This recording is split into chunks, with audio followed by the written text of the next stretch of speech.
I'm Niamh Mallaghan, I'm 22. I'm an executive member of the Northern Ireland Youth Forum, but most of my time I'm a master's student at Queen's.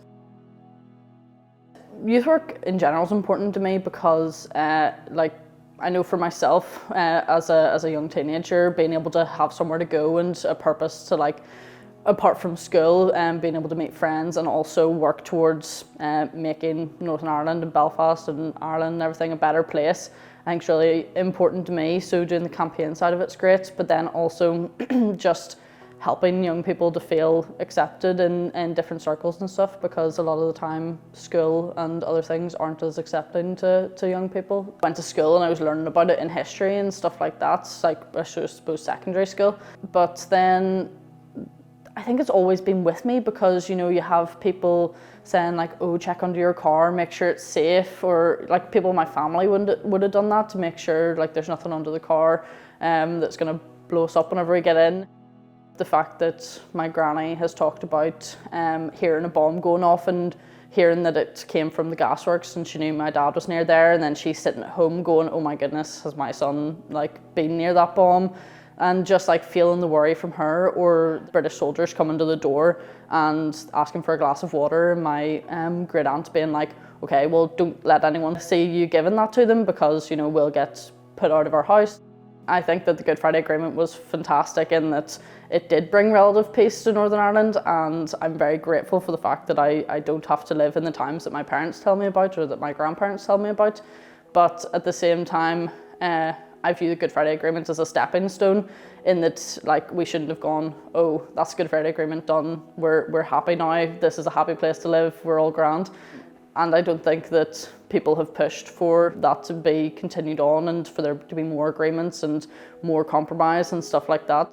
Like, I know that being a part of this, I have benefited a lot from, especially peace funding from the EU, because they would fund some of our work in here and stuff like that. And obviously they funded so much. You see the wee flag on so many things in Northern Ireland. But that's why, like with Brexit and everything, I was so against it. I couldn't vote at the time, and I was telling everyone, like, if you don't want to vote, go vote on my behalf, like, please. Because I think a lot of young people really feel that the EU was benefiting us in the peace process, which arguably is still going on. And we're trying to push now for better relations and stuff. Like, I'm going over to the European Parliament in June as part of delegation from the UK in order to try and like talk about UK-EU relations and stuff in terms of what young people feel. You know, I just think that we're trying so hard, but a lot of us have kind of lost hope in the political system to do that, so we're trying to do it from a different perspective. I do worry that, you know, we could go back to a time of violence. Like we even saw, I know there were some riots and stuff a couple of years ago during the pandemic, I think because of the Northern Ireland Protocol again. And at that time people were like, oh, is it going to kick up again? But then they were like, no, they're just causing a fuss for no reason. But, you know, whenever people are actively coming out and saying like, we'll burn the city to the ground, you're kind of like, oh, that doesn't make me feel great. I hope that we continue in Northern Ireland, we continue on this path of peace and that we don't devolve into any violence. I would also hope that the Good Friday Agreement gets built upon, because arguably it's failing us at this point. The fact that someone can decide not to sit in Stormont and then the whole assembly collapses, I think is a failure of the Good Friday Agreement at this point.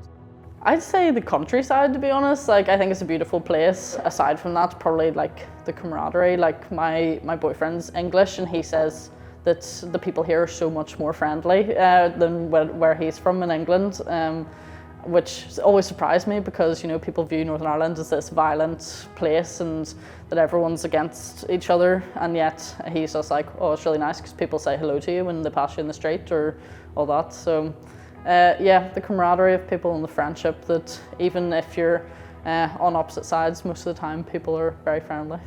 What are your hopes for Northern Ireland for the next 25 years?